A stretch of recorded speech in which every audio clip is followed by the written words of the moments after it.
सर्वश्रेष्ठ कौन? पहले की तरह ही एक बार फिर से राजा विक्रमादित्य शमशान में पहुंचे। सिरस के वृक्ष की मोटी शाखा पर उल्टे लटके शव को नीचे उतारा और उसे अपने कंधे पर डालकर मौन भाव से आगे बढ़ चले। कुछ आगे चलने पर शव में स्थित बेताल बोला, राजन, रात्रि के इस पहर में आप जो ये कठिनाइयां झेल रहे हैं यह निस्संदेह प्रशंसनीय है, पर मुझे यह भी संदेह होता है कि कहीं आप अपना मानसिक संतुलन तो नहीं खो बैठे हैं। मुझे नहीं मालूम कि आपका उद्देश्य क्या है, आप क्यों मुझे पकड़ के कहीं ले जाना चाहते हैं। फिर भी मैं आपके मनोरंजन के लिए एक कथा सुनाता हूँ, जिससे आपको रास्ते की थकान महसूस न हो। यह कहकर बेताल ने राजा को यह कहानी सुनाई। प्राचीन समय में वाराणसी में विष्णु स्वामी नाम का एक बहुत धनवान अग्निहोत्री ब्राह्मण रहता था। उसके 3 पुत्र थे। वे बड़े चतुर और बुद्धिमान थे। एक बार पंडित विष्णु स्वामी ने एक यज्ञ आरंभ किया और अपने पुत्रों को एक कछुआ लाने के लिए भेजा। इसके लिए वे तीनों भाई समुद्र तट पर गए। कछुआ पाकर बड़े भाई ने छोटे भाई से कहा, यज्ञ करने वाले पिताजी के लिए तुम दोनों में से एक इस कछुए को ले लो। दुर्गंध और चिकनेपन के कारण मैं इसे नहीं ले सकता।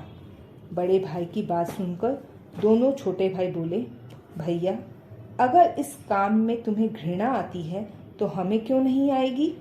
यह सुनकर बड़ा भाई बोला, तुम इसे ले जाओ और पिताजी को दे दो। यदि तुमने ऐसा नहीं किया तो पिताजी का यज्ञ पूरा नहीं हो सकेगा और तुम लोगों के सहित वे भी नरक को प्राप्त होंगे। बड़े भाई की बात सुनकर छोटे भाई हंसकर बोले, भैया, तुम हम लोगों का धर्म तो जानते हो, किंतु वही तुम्हारा भी है, यह नहीं जानते।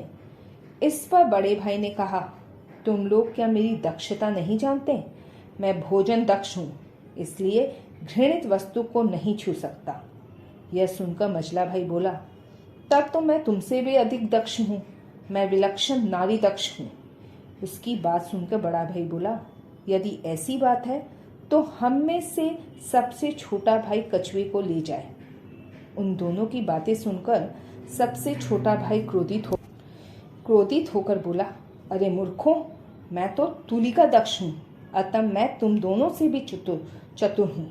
इस प्रकार जब वे तीनों अभिमानी भाई आपस में लड़ने झगड़ने लगे, तब कछुए को वहीं छोड़ के वे उस झगड़े का निपटारा कराने के लिए उस नगर के राजा के पास चले गए। वहां प्रतिहारों के द्वारा अपनी खबर भिजवाकर वे अंदर गए और उन्होंने राजा से अपना वृत्तांत कह सुनाया। उनका वृत्तांत सुनकर राजा ने कहा, आप लोग यही रहिए, जिससे मैं क्रमशः आप तीनों की परीक्षा ले सकूं। राजा की बात मानकर वे तीनों वहीं ठहर गए। राजा ने अपने भोजन के समय उन तीनों को बुलाकर ऊंचे आसन पर बैठाया और राजा के योग्य सरस भोजन कर उनके सामने परोसवा दिया। जब सब लोगों ने भोजन आरंभ किया, तब भी भोजन दक्ष व ब्राह्मण पुत्र घृणा से मुंह बनाए बैठा रहा। उसने मुंह में ग्रास नहीं डाला। तब राजा ने उससे पूछा, भोजन तो स्वादिष्ट और सुगंधित है, आप खाते क्यों नहीं? वह ब्राह्मण, महाराज, इस भात में मुर्दे के धुएं की दुर्गंध है। सभी से स्वादिष्ट होने पर भी इसे खाने की मेरी इच्छा नहीं होती। यह सुनकर राजा सोच में पड़ गए। काफी देर तक सोच विचार के बाद जब क्रम से इस बात का पता लगवाया, तब उनके सेवकों ने बताया कि वह चावल शमशान के निकटवर्ती खेत में उपजे धान का था। तब राजा बड़े विस्मित और संतुष्ट हुए। उन्होंने कहा, आप सचमुच भोजन दक्ष हैं, अतः आप दूसरा भोजन करें। भोजन के बाद राजा ने उन तीनों को उनके कमरों में भेज दिया। फिर उसने अपनी एक उत्तम गणिका को बुलवाया और उसे सर्वांग सुंदरी को अच्छी तरह सजा संवार कर राजा ने उस दूसरे नारी दक्ष ब्राह्मण पुत्र के पास भेज दिया। जैसे ही वह कमरे में प्रविष्ट हुई, उसकी कांति से कमरा दमक उठा, किंतु उस नारी दक्ष को मूर्छा सी आने लगी। उसने अपने बाएं हाथ से अपनी नाक दबा ली और राजा के सेवकों से कहा, इसे यहाँ से ले जाओ, नहीं तो मैं मर जाऊंगा, क्योंकि इसके शरीर से बकरी की दुर्गंध आ रही है। उसकी बात सुनकर राजा के सेवक उस घबराई हुई गणिका को राजा के पास ले गए और उन्होंने सारा वृत्तांत कह सुनाया। यह सुनकर राजा ने तत्काल ही नारी दक्ष को बुलवाकर कहा, इस गणिका ने चंदन, कपूर, अगरू आदि उत्तम सुगंधियां लगाई रखी है, जिसका आमोद चारों ओर फैल रहा है। यह सजी संवरी भी है, फिर इसके शरीर से बकरे की गंध कैसे आ सकती है?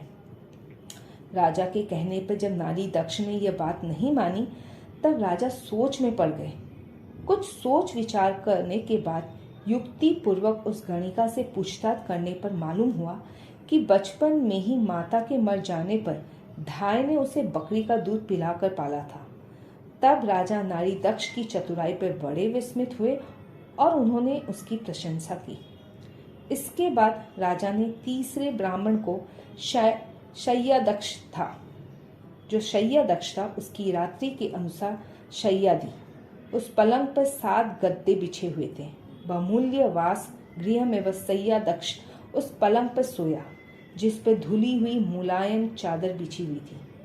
अभी आधी रात ही बीती थी कि वह नींद से जाग उठा और हाथ बगल में दबाए हुए पीड़ा के कारण रोने लगा। राजा के जो सेवक वहां थे, उन्होंने देखा कि उनके पंजरे में केश का गहरा कठोर और लाल दाग बन गया है। जब सेवकों ने यह बात राजा को बताई तो उन्होंने कहा, तुम लोग जाकर देखो कि गद्दे के नीचे कुछ है तो नहीं। सेवकों ने एक एक गद्दे को नीचे देखा तो सबसे अंतिम गद्दे के नीचे पलंग पर एक केश पड़ा मिला। उसे लाकर सेवकों ने राजा को दिखाया। राजा यह सोच के अचरज करते रहे कि 7 गद्दों के नीचे से यह उस केश का दाग उसके शरीर में कैसे पड़ गया। इसी सोच विचार में किसी तरह उन्होंने रात बिताई। दूसरे दिन राजा ने उन तीनों को उनकी अद्भुत चतुराई और सुकुमारता के लिए 3 लाख स्वर्ण मुद्राएं दी।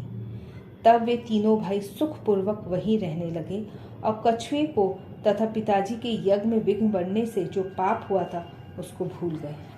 यह अद्भुत कहानी सुनाकर बेताल ने विक्रमादित्य से पूछा, राजन, इनमें से कौन अधिक चतुर था? मेरे इस संदेह का निराकरण यदि आप जानकर भी नहीं करेंगे तो आपके सिर के टुकड़े टुकड़े हो जाएंगे। यह सुनते ही बुद्धिमान राजा विक्रमादित्य ने बेताल को उत्तर दिया, मैं इनमें से शय्या दक्ष को ही श्रेष्ठ समझता हूँ, क्योंकि उसकी बात में कुछ छिपा ढका नहीं था। उसके अंग में केश का दाग स्पष्ट रूप से दिखाई दे रहा था। दूसरों ने तो जो कुछ कहा, हो सकता है औरों के मुंह से शायद वे बातें उन्होंने पहले ही जान ली हो। अपने प्रश्न का सही उत्तर मिलते ही बेताल बोला, वाह विक्रम, मान गया मैं आपकी बुद्धिमानी को, लेकिन आपसे एक गलती हो गई। आपने अपना मौन भंग कर दिया, इसलिए अब मैं आजाद हो गया। पकड़ सके तो पकड़ ले।